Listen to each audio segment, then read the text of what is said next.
questão traz uma tirinha e nós vamos ter que resolver a partir da interpretação dela. Vamos observar?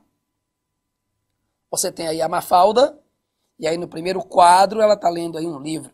Democracia, do grego demos, povo, e kratos, autoridade. Governo em que o povo exerce a soberania. Na segunda tirinha, a Mafalda está morrendo de rir. Na terceira tirinha, ela está agora já de noite, veja, né, que no primeiro quadrinho lá está de dia, o sol na janela, está de noite na hora da janta e ela continua a rir. E aí, na última tirinha, está aí já todo mundo dormindo, ela parece, né, que não vai conseguir parar de rir, ela continua rindo e vai varar a noite aí rindo. Ora, na verdade, essa charge, essa tirinha, ela faz uma crítica ao conceito de democracia e aos regimes democráticos que foram estabelecidos ao longo do tempo.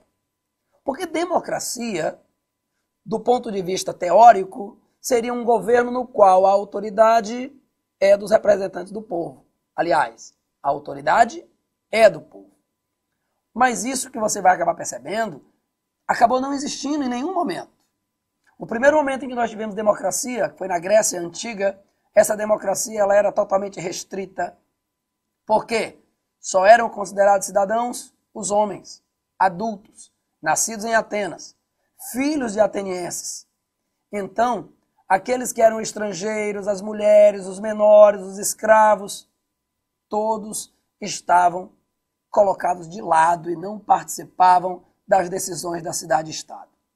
Posteriormente, nós fomos tendo outros sentidos, né, de governos democráticos, mas as democracias eram democracias indiretas. Ou seja, os governos eles são estabelecidos, eles são organizados pelos representantes do povo. Então, no nosso regime, por exemplo, atual, as pessoas, aqueles que são cidadãos, eles devem votar e, através do voto, eles escolhem os seus representantes. Então, dessa forma, o que você acaba percebendo é que as pessoas escolhem os seus representantes, os representantes governam o Estado em benefício das pessoas. Era para ser assim. Porém, não é o que acontece. Infelizmente, devido à falta de consciência política e todas as estruturas corruptas dentro do processo eleitoral, como compra de voto, como troca de favores, clientelismo, tudo isso acaba levando a que os governantes, alguns deles, não representem a sociedade em si, a população, mas pequenos grupos que financiam as suas campanhas. Então, dessa forma, a Mafalda faz aí uma crítica aos regimes democráticos atuais. Vamos dar uma olhadinha, então, nos itens. Olha aí o que vai dizer a letra B. Há uma discrepância, uma distância imensa entre a teoria política e a realidade histórica dentro da construção do processo democrático. Veja que a democracia, teoricamente, deveria ser um regime, um sistema político que representasse os anseios das camadas populares. Mas, dentro das estruturas políticas que se estabeleceram ao longo do tempo, os interesses econômicos, os interesses sociais, que acabavam privilegiando um pequeno grupo, os políticos acabaram representando esses pequenos grupos, a partir do momento em que os políticos são eleitos graças ao financiamento de suas campanhas por esses grupos. Nessa questão, nós temos duas imagens, em dois momentos diferentes da história. Vamos dar uma olhadinha? A primeira imagem, você tem aí a marcha da família com Deus pela liberdade. A segunda, você tem lá, intervenção militar já. O Brasil exige ordem e progresso. Nós estamos vendo dois momentos históricos diferentes.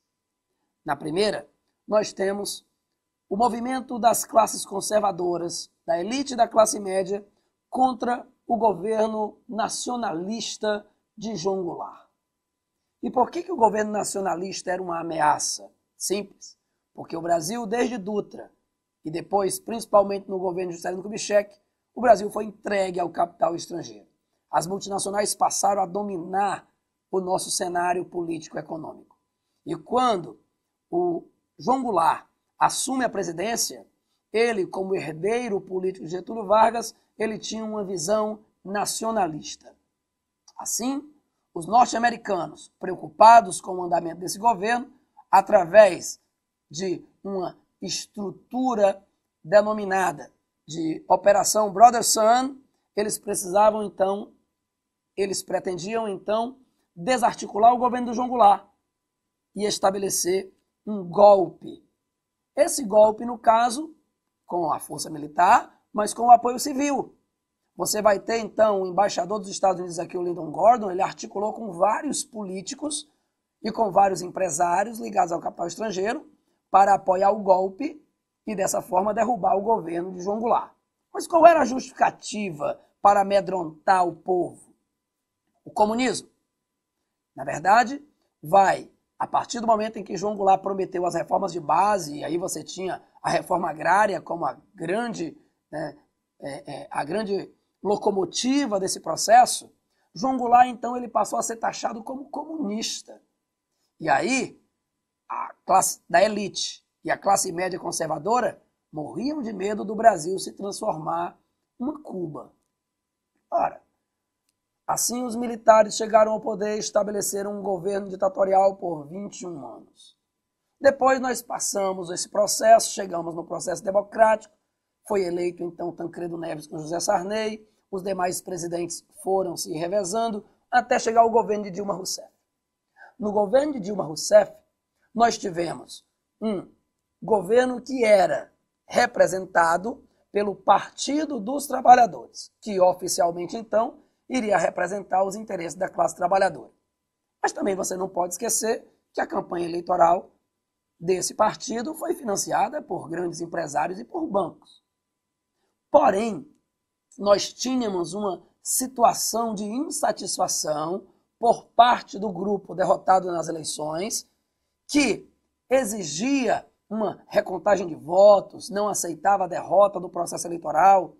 E aí, esse grupo, ligado a determinados setores econômicos, onde você tem aí, inclusive, a Fiesp, a Federação das Indústrias do Estado de São Paulo, eles vão financiar manifestações contra o governo, acusando de comunista, de que o governo estava alinhado com a Venezuela, né, de Nicolás Maduro, onde você vai ter, então, todo um clima de tensão, onde, inclusive, algumas pessoas, como está aí na foto, solicitavam eleições, as pessoas solicitavam intervenção militar.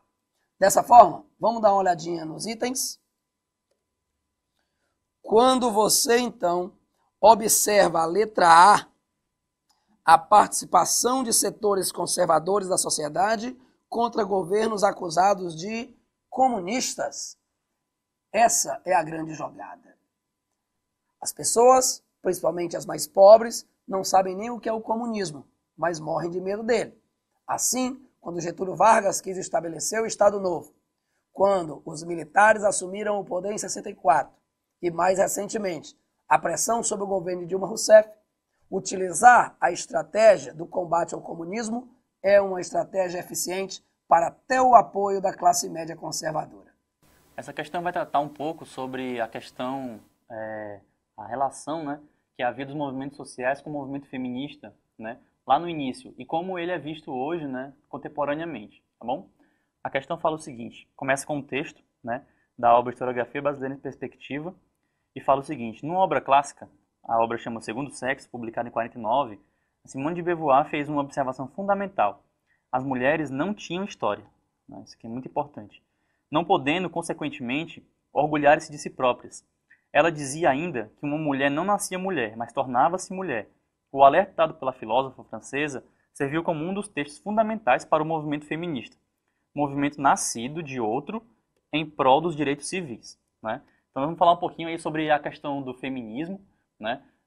De onde surgiu, o porquê do feminismo ter surgido, né? E a relação que ele tem na contemporaneidade, né?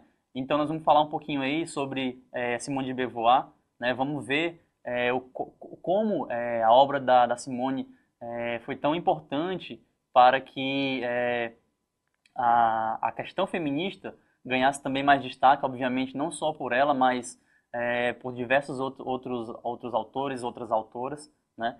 E também pelo movimento em si, né? Na alternativa A, nós vamos falar o seguinte, né? O comando diz o seguinte: tendo o fragmento de texto como referencial interpretativo, né, infere-se, alternativa A, que a igualdade de gênero já foi alcançada pelas mulheres, né, que consolida seu papel na história ocidental. Obviamente, essa alternativa é incorreta, né, já que há uma luta diária e constante, né, das mulheres para que não haja uma discrepância tão grande, ou que não haja discrepância de maneira alguma da relação homem-mulher, né, da relação de gênero. Portanto, alternativa A, alternativa incorreta. A alternativa B fala no desenvolvimento, né, infere-se que o desenvolvimento de uma historiografia engajada entregou para as mulheres o sonhado destaque. Ora, a historiografia é responsável também, direta ou indiretamente, por relegar, né, as mulheres a segundo plano, né? Então, como que a historiografia poderia dar destaque, né, entregar para as mulheres esse sonhado destaque, né? Então, a alternativa B também é incorreta. A alternativa C fala que a memória social do movimento pela igualdade de direitos tem privilegiado o engajamento das feministas. Ora, essa memória social, né, dos movimentos, não foi isso que relegou o destaque para os feministas, né? Não é por conta disso, né?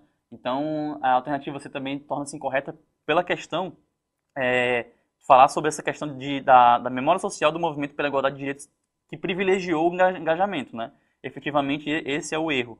A alternativa toda está incorreta, né? A alternativa D, de dado, fala que o crescimento do papel das mulheres no Ocidente tem recebido espaço nos debates de forma atemporal. O que isso quer dizer? Que sempre houve, né, uma oportunidade para a inserção da mulher nos debates, né? Principalmente quando a gente fala na questão do Ocidente. Essa questão está errada justamente no ponto, a alternativa está errada, quando fala que é atemporal, né? Ou seja, sempre houve, né? E obviamente, embora hoje, né, nós tenhamos uma participação maior da mulher nos debates mais diversos, é algo que vem sendo, né, vem crescendo, mas efetivamente não é algo que sempre aconteceu. O que nos leva à alternativa que a história das mulheres foi relegada a um segundo plano, no qual os direitos civis destas eram limitados.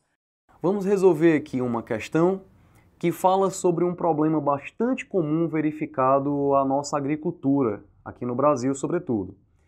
Esse problema ele é associado ao desenvolvimento agrícola para aqueles grupos que obtêm poucos recursos para que eles possam desenvolver a agricultura. É algo prático, barato, mas que apresenta algumas consequências.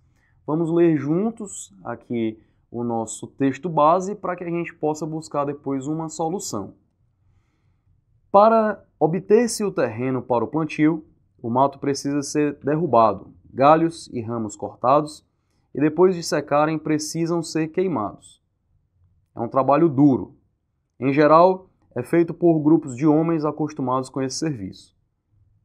Eles são pagos por um chefe, o qual contrata o serviço com os donos das terras. Depois de mais ou menos 2 a 3 meses que o sol secou as folhas e os galhos, pode-se começar a queima do mato, um acontecimento notável, esperado com grande tensão. Ok? Partindo para o comando da nossa questão, é importante que façamos uma observação com bastante atenção. Vamos juntos. A prática sucessiva, ok? Presta atenção nisso. A prática sucessiva da queimada, com o intuito de favorecer o manejo agrícola, tem como consequência. Então veja, no texto base, fala-se sobre um processo em que, no final dele, teremos uma queimada de folhas e de galhos, depois de um processo de desmatamento. A partir daí, terá uma ideia, aquele que promoveu esse desmatamento e essa queimada, de desenvolver uma cultura agrícola, alguns tipos de culturas agrícolas. E o nosso comando ele fala sobre a sucessão, sobre a repetição desse movimento, a repetição dessas ações para a agricultura. Então vamos para os itens. Como consequência, item A correção da acidez do solo, mantendo a fertilidade natural. Esse item a gente vai eliminar pelo fato de que nós não vamos ter uma correção da acidez, na verdade, ao longo do tempo, esse processo provocará um aumento da acidez do solo e a fertilidade natural ela vai ser comprometida. Item B, a ampliação da capacidade de reter o fertilizante no solo. Na verdade, não. O intuito seria aqui o de limpar o solo, digamos assim, e de acelerar o processo de decomposição dessa matéria orgânica, o que inicialmente pode até ajudar no plantio, mas dentro de poucos anos esse solo vai ser comprometido e ele não vai mais servir para a agricultura como inicialmente. Então a gente elimina também o item B.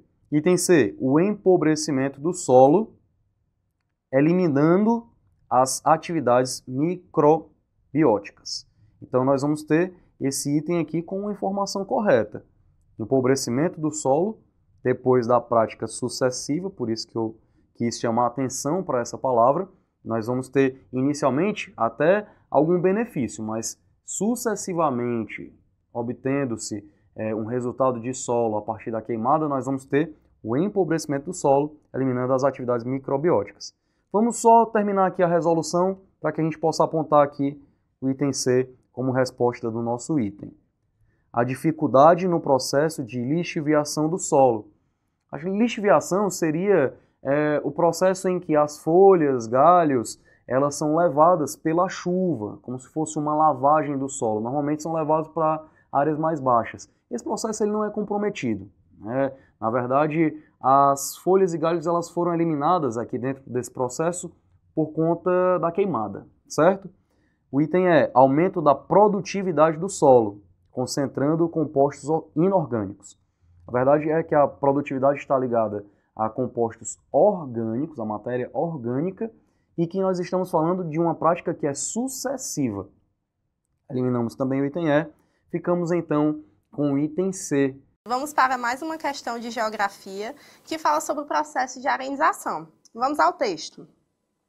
Solo de sudoeste gaúcho sofre processo de arenização. Jean Ramos, de 27 anos, nasceu e foi criado no Pampa. É um homem simples, como todos os moradores da localidade de Jacaquá, única região do interior do município de Alegrete. De pé sobre uma pedra, Jean vê se estender a seus pés uma paisagem insólita. Em vez dos infindáveis campos e lavouras característicos do lugar, uma mancha de areia de 83 hectares, equivalente a cerca de 111 campos de futebol, que avança sobre os quintais das casas. O enunciado diz o seguinte: o agricultor descreve o grau de arenização verificado no sul do Brasil, intensificado em decorrência da superexploração agrícola e da pecuária extensiva. Alternativa D. Então, a questão, ela trata sobre o processo de arenização, como eu falei no início do vídeo, que é a formação de bancos de areia em solos já arenosos. No sul do país, isso acontece principalmente em decorrência da remoção da vegetação das pradarias para a prática da agricultura com o manejo da soja e da pecuária extensiva. Essas práticas intensificam os processos erosivos desse solo. Desse modo, a alternativa correta é a letra D. Essa questão traz um texto sobre o processo de destruição da floresta. Vamos dar uma olhada?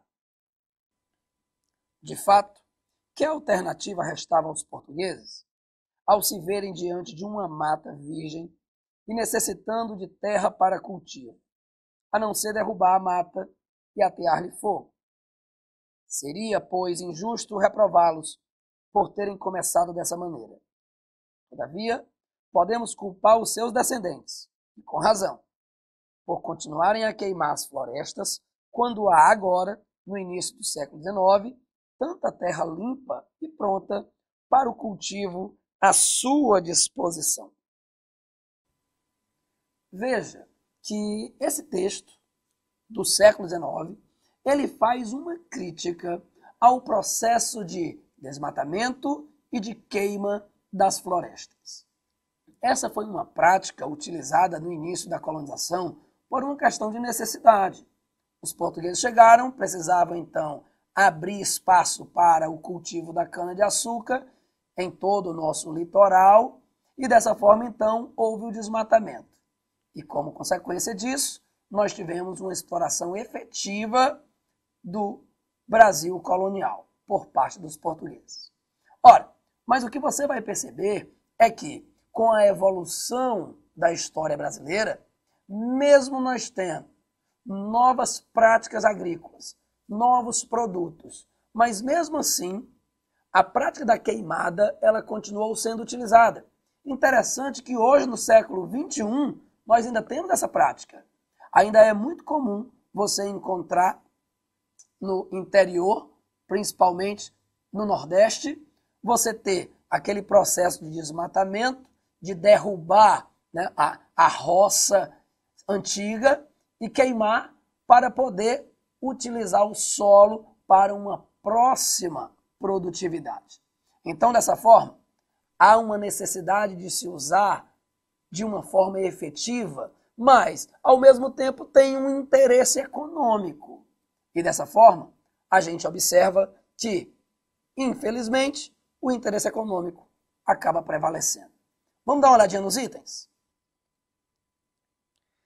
Quando você observa, então, a letra B, vai dizer que consideraram que a queimada era necessária em certas circunstâncias. Veja que o texto está deixando bem claro quando ele diz que no início da colonização foi necessário se fazer as queimadas, se promover o desmatamento.